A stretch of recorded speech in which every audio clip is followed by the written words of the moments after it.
You are not choosing solitude. You are being discarded because you lack the utility to be hunted. Your isolation is the definitive proof of your strategic insignificance. You sit in the silence of your room, mistaking your lack of notifications for a tragedy. You call it loneliness because that word allows you to feel like a victim of circumstance, a tragic protagonist waiting for a supporting cast that never arrives. This is your first and most dangerous lie. In the Machiavellian framework, emotions are merely biological noise that obscures strategic reality. What you are experiencing is not a feeling. It is a diagnostic result. Society has run a cost-benefit analysis on your existence and found the ROI to be zero. You are alone because you have failed to make yourself a necessity. You are a commodity that has been pulled from the shelf because no one found you worth the price of admission. Stop looking for connection. Connection is a euphemism used by the weak to justify their dependency on others. The masses crave belonging because they are prey animals who find safety in the herd. But you are being forced out of the herd. You can either bleat at the gate, begging for re-entry into a life of mediocre servitude, or you can recognize that the perimeter is where the hierarchy is actually built. The lens shift is simple. Loneliness is the tax paid by the irrelevant. If you were a source of power, wealth, or protection, the world would be clawing at your door. The silence you hear is the sound of your own lack of leverage. It is a sterile environment, and while it feels cold, sterility is the first requirement for surgery. We are going to cut away the part of you that longs for others. That longing is a leash. It is a vulnerability that allows anyone with a kind word or a false smile to lead you into a trap of their making. In this vacuum, you are finally stripped of the performative identities you adopted to please people who don't even remember your name. You are no longer the nice guy, the reliable friend, or the loyal employee. Those were masks you wore to buy a seat at a table where you were only ever a servant. Now that the table is gone, the masks are useless. True sovereignty begins the moment you stop viewing your isolation as a sentence and start viewing it as a strategic retreat. The world has granted you the rarest of gifts, an absence of surveillance. No one is watching you. No one is expecting anything from you. You have been written off. This is the only state in which a man can truly reinvent his internal architecture without the interference of social engineering. You are not alone. You are in the laboratory. You are the subject, the scientist, and the steel. From this moment on, we do not seek to end your isolation. We seek to make your isolation so formidable that when you finally choose to step back into the light, you do so not as a beggar seeking a seat, but as the one who owns the table. The greatest deception you were ever fed is that people are liked for who they are. It is a sentimental lie designed to keep the unproductive docile. In reality, no one has ever been loved unconditionally. You are loved, hated, or ignored based entirely on your utility. This is the utility tax. The price of social entry is the value you provide to the person across from you. If you are currently alone, it is because your tax return came up empty. Every human interaction is a cold, calculated transaction, disguised as sentiment. When you believe you are making friends, you are actually negotiating a trade agreement. One person provides status. The other provides ego stroking. One provides access to resources. The other provides labor or entertainment. The moment the trade imbalance becomes too steep, the contract is terminated. This is why the friends you thought would be there forever vanished the moment you hit a low point. You stopped being a net positive on their balance sheet. You must view your social circle as a portfolio. Most men populate their lives with penny stocks, low-value individuals who drain time and emotional energy while offering nothing in return but a sense of shared mediocrity. If you are alone, it is because your portfolio went bankrupt. You were likely a penny stock yourself, traded away for something more lucrative the moment a better option appeared. Machiavelli understood that it is better to be feared than loved, but he also knew that both are forms of utility. Fear is a utility of protection and order. Love is a utility of comfort and alliance. Being ignored, however, is the ultimate failure. It means you are a non-entity. You possess no threat to be neutralized and no benefit to be harvested. You are a ghost in the machine of human power. To escape this, you must stop asking, "Why don't they like me?" and start asking, "What can I be used for?" This sounds cynical to the weak, but to the strategist, it is liberating. If your value is based on utility, then your value is something you can engineer. You can build yourself into a tool that is too sharp to be discarded. We are moving away from the nice guy economy, where you hope your kindness acts as a currency, and into the power economy. In the power economy, kindness is a luxury, but utility is a requirement. Your isolation is the baseline. From here, every skill you acquire, every dollar you stack, and every bit of leverage you seize increases your market price. You are not lonely. You are currently underdeveloped. You are a raw material that has not yet been refined into a weapon. Stop mourning the loss of people who didn't value you. They were simply the first to notice your lack of utility. Thank them for the clarity. Now, the work begins to ensure that the next time someone looks at you, they don't see a friend, they see a necessity. Isolation is not a uniform state. It is a fork in the road of your evolution. Most men who find themselves alone fall into the archetype of the ghost. The ghost is a man who has been erased. He haunts the edges of social circles he once inhabited, checking the social media of people who have forgotten him, seeking breadcrumbs of his former identity in the eyes of others. The ghost is invisible because he is waiting for permission to exist. He views his solitude as a hiding spot, a place to lick wounds until someone discovers him and drags him back into the light. Then there is the king. The king is not alone in the traditional sense. He is unreachable. His solitude is not a result of rejection, but of a deliberate filter. He understands that the higher you climb, the narrower the peak. He does not seek community because he knows that community is often just a pact of collective stagnation. While the ghost is paralyzed by the silence, the king uses it to listen to the gears of his own ambition. You must identify which archetype you currently occupy. If you are consuming content to numb the pain of being ignored, you are a ghost. You are essentially a scavenger, looking for emotional scraps. To transition to the king, you must adopt the sovereign's enclosure. This is the psychological boundary where you realize that your internal state is no longer up for public auction. You stop being available to those who do not pay the utility tax we discussed in the previous chapter. The sovereign understands the law of scarcity. In any market, that which is common is cheap.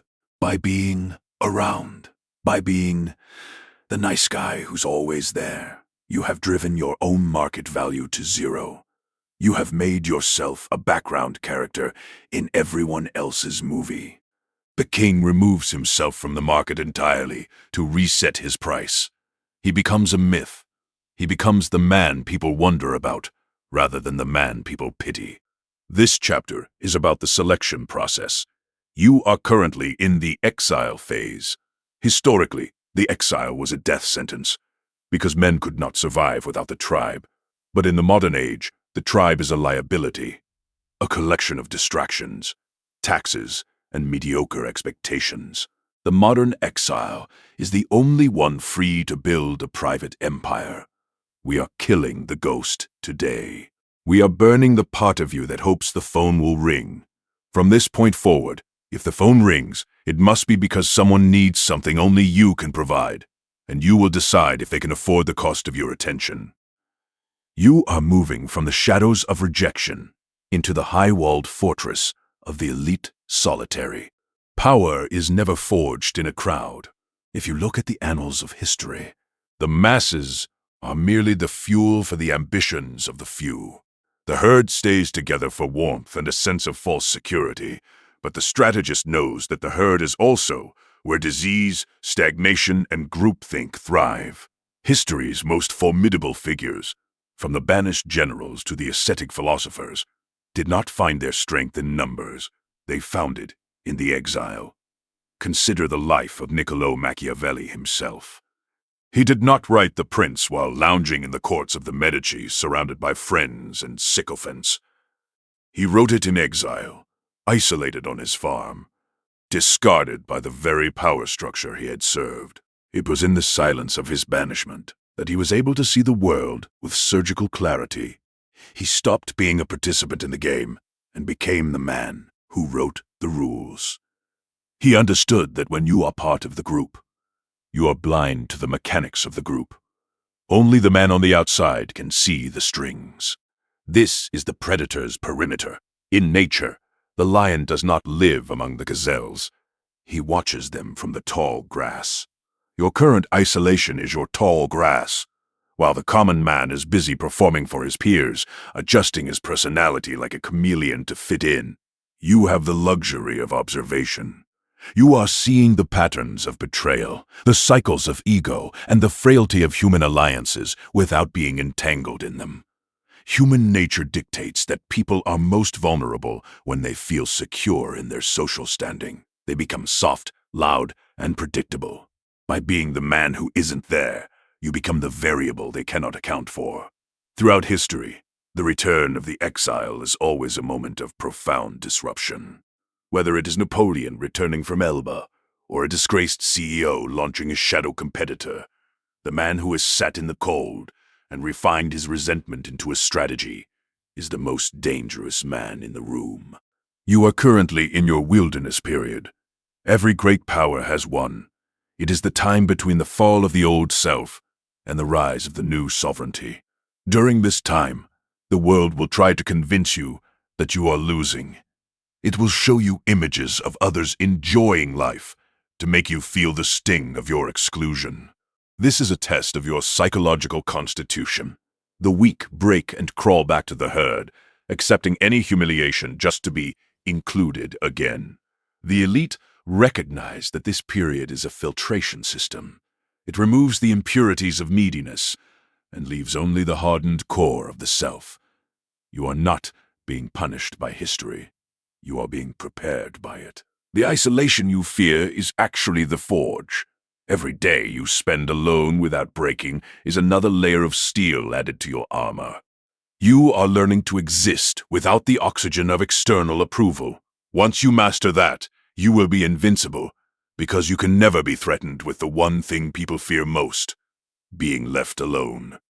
Now that we have dismantled your need for belonging, we begin the transition from passive exile to active strategist. This is the behavior shift. Most men use their time alone to rot. They indulge in low-tier dopamine pornography, endless scrolling, and self-pity. This is a waste of a tactical advantage. Silence is not a void to be filled. It is a weapon to be sharpened. The first step is the severance of feedback loops. In the social world, you are constantly reacting to the cues of others. A frown, a laugh, a seen message. This makes you a puppet. In isolation, your feedback loops are internal. You must cultivate a hardened stoicism where your actions are dictated by your objectives, not by the emotional climate of a room. You are training yourself to operate in a vacuum, so that when you return to society, you are immune to its pressure. The second step is information asymmetry. While your former peers are broadcasting their lives, their locations, and their weaknesses on social media, you have gone dark. In any conflict, the side with more information wins. By being silent, you become a black box. No one knows your bank balance, your intentions, or your vulnerabilities. Silence creates a vacuum that others will eventually try to fill with their own projections and fears. This is the foundation of mystery, and mystery is the foundation of power. The third step is leverage acquisition. You are currently in a period of zero overhead. You have no social obligations to fund, no friends to impress with expensive dinners, and no time wasted on the drama of others. This is your capital accumulation phase. Every hour you spend alone must be converted into a skill that the market finds undeniable. Whether it is coding, high-stakes negotiation, or physical dominance, you are building the utility we discussed in Chapter 2. You are not waiting for your life to begin. You are in phase 0 of a hostile takeover. You are monitoring the environment from the outside. You are identifying the cracks in the social hierarchies you once envied. You are looking for the insecure overachievers you can eventually exploit and the lazy gatekeepers you will eventually replace. The goal is to return to the social arena with a calculated entrance. You will not crawl back asking for a seat. You will reappear with something everyone needs, or something everyone fears. Your absence has been a period of research and development. When you finally speak, your words will have the weight of someone who doesn't need to be heard. That is the highest form of social leverage. To complete the transformation, the man you used to be must be systematically executed. That man, the one who felt a pang in his chest when he wasn't invited, the one who checked his phone every 10 minutes for a sign of relevance, is a liability. He is the weak point in your armor. If you carry his ghost into your new life, you will eventually repeat his failures. This is the stage of identity death. Most people fear the death of their ego because they believe there is nothing underneath it. They cling to their personality as if it were a soul. In the Machiavellian view, personality is just a software patch. If the current software isn't getting you the results you want, you delete it. You are currently in the blue screen phase, a total system wipe. Do not rush to install a new identity. Sit in the emptiness. We are replacing your value-seeking identity with a value-providing architecture. The old you asked, do they like me? The new you asks, what is their pressure point, and how can I solve it for a fee? This shift turns you from a consumer of social validation into a producer of social reality.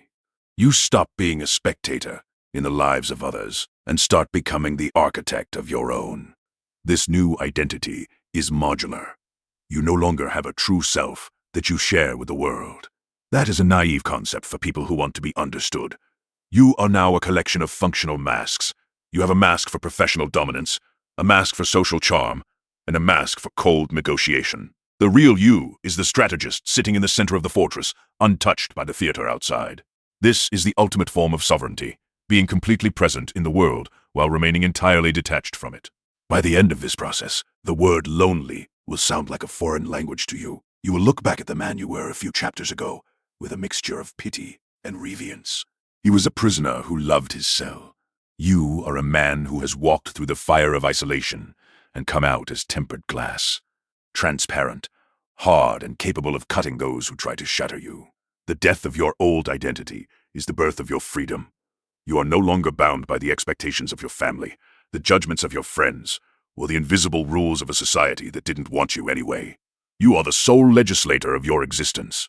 You have reached the state of selection, where you no longer wait to be chosen, because you are the only one doing the choosing now. And I don't think I should have to remind you to subscribe to my channel.